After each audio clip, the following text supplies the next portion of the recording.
On connaît tous, ou du moins on croit connaître, Albert Camus, le grand philosophe, l'icône. Mais avant tout ça, il y avait l'homme, il y avait le voyageur. Et dans ses carnets intimes, on découvre une facette complètement différente. Un homme souvent dépassé, parfois même perdu, aux prises avec un monde qu'il ne saisit pas. C'est ce Camus-là, bien plus vulnérable, qu'on va explorer. Alors, notre guide pour ce périple, ce sont ses journaux de voyage. Et attention, ici on n'est pas du tout dans l'essai philosophique bien léché, non, non. Ce sont des notes brutes, prises sur le vif, des impressions pures qui n'étaient même pas censées être publiées. Bref, c'est Camus à nu, sans aucun filtre. Et tout de suite, en découvrant la silhouette de New York, il lâche cette phrase, qui est juste incroyable. Le cœur tremble devant tant d'admirable inhumanité. Voilà, tout est dit, non? On sent déjà toute la complexité, ce mélange de fascination, d'admiration même, et en même temps, une sorte de répulsion, une aliénation profonde. C'est ça son expérience américaine. Alors, on se transporte en 1946. Il faut imaginer le contexte. Camus est déjà quelqu'un. C'est une figure de la résistance, une conscience en Europe. Et là, il débarque aux États-Unis, pour la toute première fois. Et le choc, il est instantané. Dès son arrivée, c'est une sorte d'agression sensorielle. Il faut se remettre dans le contexte, on sort de 5 ans de guerre en Europe, des nuits sombres, des couvre-feux, et d'un coup, il se prend en pleine figure ce qu'il appelle une orgie de lumière violente. Forcément, c'est un choc. Et l'accueil n'aide pas. Il est traité comme un suspect à l'immigration. La ville elle-même, il la trouve hideuse, inhumaine. Il y a même cette odeur si particulière qu'il note, pas une odeur de vie, non, un parfum de fer et de ciment. Mais attention, ce serait trop simple de dire qu'il déteste l'Amérique. C'est bien plus complexe que ça. En fait, il est complètement ambivalent. D'un côté, il voit la puissance, l'ordre, cette discipline presque impressionnante. Mais de l'autre, il y a quelque chose qui cloche, quelque chose qui le met mal à l'aise, qui lui échappe totalement.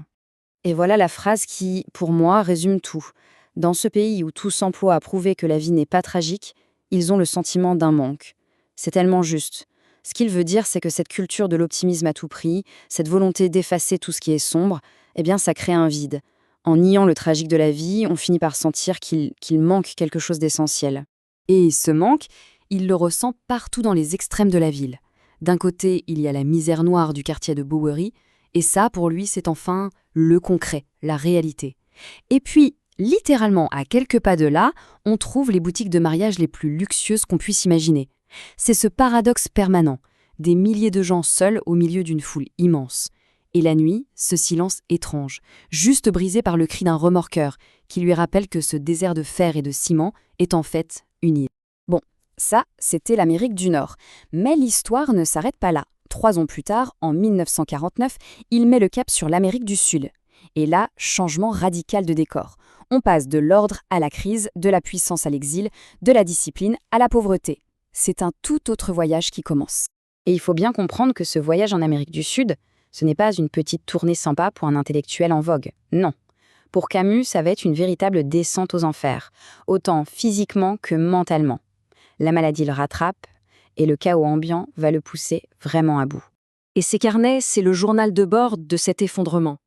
Dès le départ, le 30 juin, il part en bateau, et il sent déjà une mélancolie puissante. Le lendemain, 1er juillet, il est cloué au lit par la fièvre. Il veut juste être seul. Et puis, le 2 juillet, il note 2 fois l'idée du suicide. Il écrit « Je crois que je comprends maintenant comment on se tue ». C'est terrible. Quand il arrive enfin à Rio, le 15, il n'a qu'un mot, le calvaire commence. Au Brésil, les contrastes qu'il avait vus à New York lui semblent presque légers en comparaison. Là-bas, à Rio, il les trouve insolents. On a le luxe le plus total, et juste à côté, mais vraiment juste à côté, les favelas s'accrochaient à la colline, sans eau, sans lumière. C'est un choc permanent. Et c'est là, au fond du trou, qu'il va faire une expérience absolument hors du commun. Une expérience qui va le marquer au fer rouge. On l'emmène assister à une cérémonie macumba, dans un petit village. C'est un rituel afro-brésilien où le sacré, le corps, la transe, tout se mélange de façon hyper intense. Le principe de cette cérémonie est résumé dans un de leurs chants. Je suis le champ de bataille du Dieu. C'est une idée incroyable, non? Le but, ce n'est pas de prier un Dieu qui est là-haut, loin de tout. Non, le but, c'est de devenir le Dieu, de laisser son corps devenir le champ de bataille où la divinité peut s'exprimer. Et sa description de la scène est hallucinante. Il y a les tambours déchaînés, non-stop. L'air est irrespirable, un mélange de poussière, de fumée de cigare, de sueur. Les gens crient, aboient même, quand ils entrent en transe.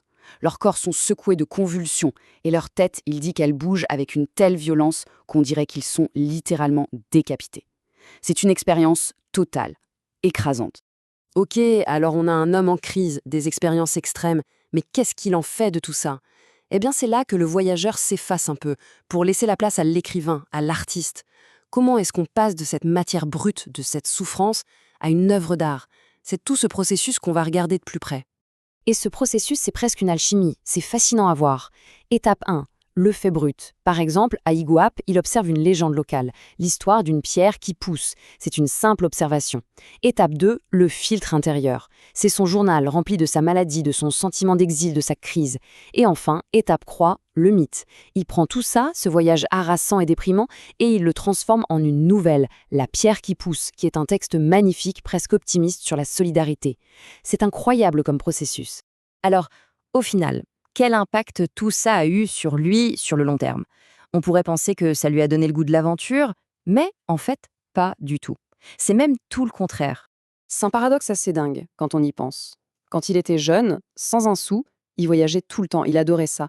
Et puis, une fois qu'il devient célèbre, qu'il a les moyens, qu'on l'invite partout, il n'en peut plus. Il fuit les voyages officiels. Il est épuisé par ce rôle de grand écrivain, par les dîners et les conférences. Il refuse des offres en or. Il ne se déplace plus que pour l'essentiel, comme pour aller chercher son prix Nobel. Le voyageur a laissé place à l'écrivain, qui, lui, a besoin de silence et de solitude. Et tout ça nous laisse avec une question fondamentale, une question que ces journaux ne cessent de poser. Le voyage nous montre-t-il le monde, ou nous montre-t-il avant tout à nous-mêmes? Pour Camus, c'est clair, le Nouveau Monde a été un miroir de ses angoisses, de ses contradictions, mais aussi de son génie créatif.